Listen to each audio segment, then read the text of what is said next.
ప్రతి ఉదయం దేవుని వాగ్దానం అనే కార్యక్రమానికి ప్రేమతో మిమ్మల్ని ఆహ్వానిస్తుంటున్నాను.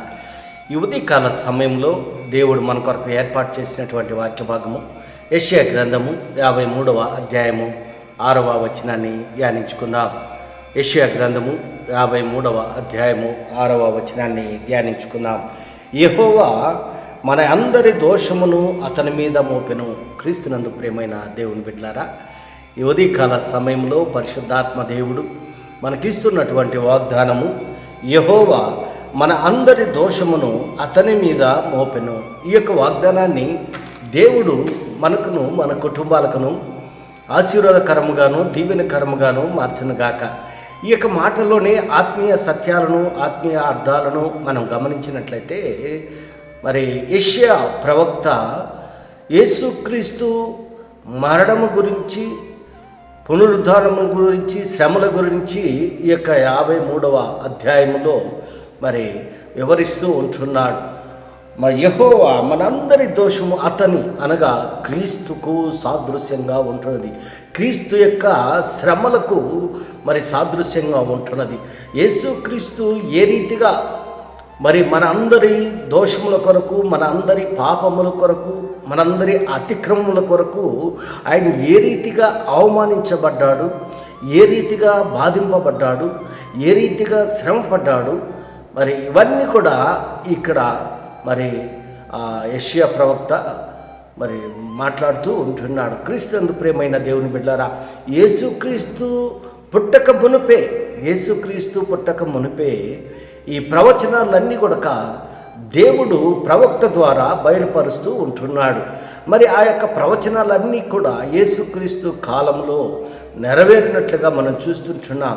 ఎందుకనగా యేసుక్రీస్తు ఏ రీతిగా నీ కొరకు నా కొరకు ఆయన అవమానించబడ్డాడు, ఏ రీతిగా నిందలను భరించాడు, ఏ రీతిగా హింసించాడో యేసుక్రీస్తు జీవితంలో మనం చూస్తూ ఉంటున్నాం. క్రీస్తునందు ప్రియమైన దేవుని బిడ్డలారా, మనందరి పాపముల నిమిత్తము ఆయన మరణము పొందినట్లుగా మనం చూస్తుంటున్నాం. అందుకే ప్రవక్త మరి అనేక విషయాలను ఈ యొక్క 53వ అధ్యాయంలో మరి బయలుపరుస్తూ ఉంటున్నాడు. అతడు తృణీకరింపబడిన వాడాయను, మనుషుల వలన విసర్జింపబడిన వాడను, వ్యసనాక్రాంతుడుగాను, వ్యాధిని అనుభవించిన వాడుగాను, మనుషులు చూడనలని వాడుగాను ఉండెను. అతడు తృణీకరింపబడిన వాడు గనక మనం అతన్ని ఎన్నిక చేయకపోతేమి. యేసుక్రీస్తు శ్రమను పొందినప్పుడు మనం చూసినట్లయితే ఆ రోమా సైనికులే కానీ అక్కడ ఉన్నటువంటి ప్రజలందరూ కూడా ఆయన్ను ఎగతాళి చేస్తూ ఉంటున్నారు, గేలి చేస్తూ ఉంటున్నారు, అపహాస్యము చేస్తూ ఉంటున్నారు, ద్వేషించారు, దూషించారు. అయినా కూడా మరి తండ్రి యొక్క చిత్తాన్ని నెరవేర్చేటట్టుకు ఆయన మౌనముగా ఉన్నాడు. ఏ రీతిగా ఉన్నాడంటే, మరి బొచ్చు కత్తిరించు అని ఎదుట గొర్రె మౌనముగా ఉండినట్లు ఆయన మౌనంగా ఉన్నాడు. ఆ ప్రవచనాలన్నీ కూడా మరి యేసుక్రీస్తు ద్వారా నెరవేర్చబడ్డాయి. అది దేవుని యొక్క సంకల్పము, దేవుని యొక్క చిత్తము.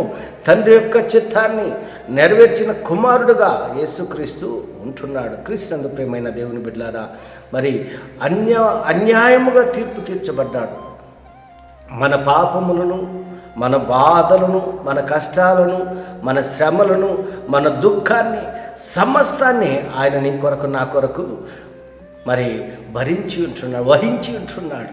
మరి పాపులమైనటువంటి మనం నశించిపోకూడదని, మరి మరణం నశించిపోవటం ఆయనకి ఇష్టం లేదు కాబట్టి ఇవన్నీ కూడా మరి మన కొరకు ఆయన అనుభవించాడు. అందుకే ప్రవక్త ఇక్కడ అంటున్నాడు, అతడు దౌర్జన్యము నొందెను, బాధింపబడెను, అతడు నోరు తెరవలేదు. వదకు తేబడు గొర్రె పిల్లయు, బొచ్చు కత్తిరించు అని అతడు గొర్రె మౌనంగా ఉండినట్లు అతడు నోరు తెరవలేదు. అన్యాయపు తీర్పుకు తీర్చబడ్డాడు. ఎందుకు ఇంత అవమానము, ఇంత బాధలు, ఇంత శ్రమలు? నీ కొరకు నా కొరకు మనము క్షేమంగా ఉండాలని, మనము నశించిపోకూడదని మన కొరకు ఆయన జీవితాన్ని త్యాగం చేశాడు. త్యాగం చేసినటువంటి త్యాగశీలికి మనం ఏం చేస్తూ ఉంటున్నాం? ఆయన ఎందుకు విశ్వాసం ఉంచి ఉంటున్నామా? మనం నమ్ముతూ ఉంటున్నామా? నా కొరకు ఇంత అవమానించబడ్డాడు, నా కొరకు ఇంత త్యాగం చేశాడు. ఎవరు తల్లిదండ్రులు చేయనటువంటి త్యాగము, బంధుమిత్రులు చూపినటువంటి ప్రేమ, స్నేహితులు చూపినటువంటి ప్రేమ ఆయన నీ కొరకు, నా కొరకు, నీ పైన, నా పైన, మన కుటుంబాల కొరకు ఆయన అంత త్యాగం చేసి ఉంటున్నాడు. త్యాగం చేసినటువంటి త్యాగమూర్తిని స్మరించుకుంటూ ఆయనకు సాక్షార్థంగా ఈ లోకంలో నీవు నేను జీవించాలని ఈ కొద్ది మాటల ద్వారా నేను హెచ్చరిక చేస్తుంటున్నాను. దేవుడి యొక్క మాటలను మరెక్కువగా మీకును, మీ కుటుంబాలకును ఆశీర్వాదకరంగాను, దీవెనకరంగాను మార్చినగాక. ఆమేన్.